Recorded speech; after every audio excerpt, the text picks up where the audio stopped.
पितृपक्ष की पौराणिक कथा के अनुसार जोगी तथा भोगे दो भाई थे। दोनों अलग अलग रहते थे। जोगी धनी था और भोगी निर्धन। दोनों में परस्पर बड़ा प्रेम था। जोगी की पत्नी को धन का अभिमान था, किंतु भोगी की पत्नी बड़ी सरल हृदय की थी। पितृपक्ष आने पर जोगी की पत्नी ने उससे पितरों का श्राद्ध करने के लिए कहा, तो जोगी इसे व्यर्थ का कार्य समझकर टालने की चेष्टा करने लगा।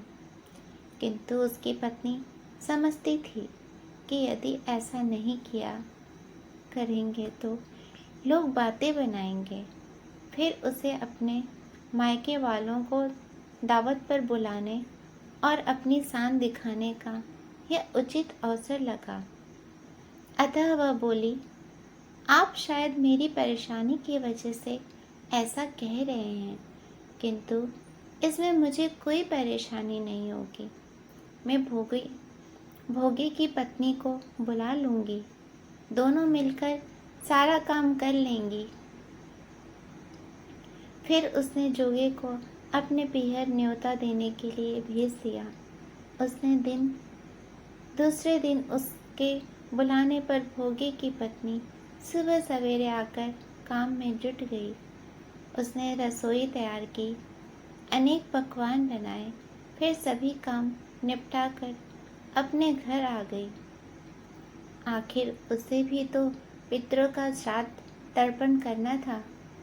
इस अवसर पर जोगी की पत्नी ने उसे रोका, ना वह रुकी। शीघ्र ही दोपहर हो गई। पितर भूमि पर उतरे। जोगी भोगे के पितर पहले जोगी के यहाँ गए तो क्या देखते हैं कि उसने ससुराल वाले वहाँ भोजन पर जुटे हुए हैं। निराश होकर वे भोगे के यहाँ गए। वहाँ क्या था, मात्र पितरों के नाम पर अगियारी दे दी गई थी। पितरों ने उसकी राख चाटी और भूखे ही नदी के तट पर जा पहुँचे। थोड़ी देर में सारे पितर इकट्ठे हो गए और अपने अपने यहाँ के श्राद्धों की बड़ाई करने लगे।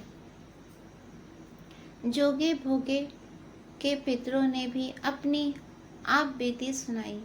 फिर वे सोचने लगे, अगर भोगे समर्थ होता तो शायद उन्हें भूखा न रहना पड़ता, मगर भोगे के घर में तो 2 जून की रोटी भी खाने को नहीं थी। यही सब सोचकर उन्हें भोगे पर दया आ गई। अचानक वे नाच नाच कर गाने लगे, भोगे के घर धन हो जाए, भोगे के घर धन हो जाए। सांझ होने को हुई। भोगे के बच्चों को कुछ भी खाने को नहीं मिला था। उन्होंने माँ से कहा, भूख लगी है।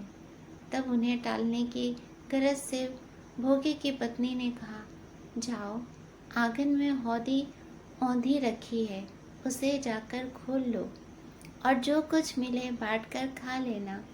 बच्चे वहाँ पहुँचे तो क्या देखते हैं कि हौदी मोहरों से भरी पड़ी है। वे दौड़े दौड़े माँ के पास पहुँचे और उसे सारी बात बताई।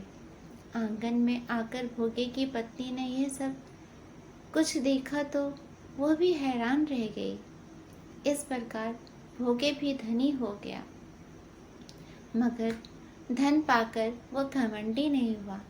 दूसरे साल का पितृपक्ष आया। श्राद्ध के दिन भोगे की स्त्री ने 56 प्रकार के व्यंजन बनाए। ब्राह्मणों को बुलाकर श्राद्ध किया, भोजन कराया, दक्षिणा दी। जेठ जेठानी को सोने चांदी के बर्तनों में भोजन कराया। इससे पितर बहुत प्रसन्न तथा तृप्त हुए। आपको मेरी ये कहानी अच्छी लगी हो तो मेरे चैनल को लाइक, शेयर और सब्सक्राइब कीजिए। धन्यवाद।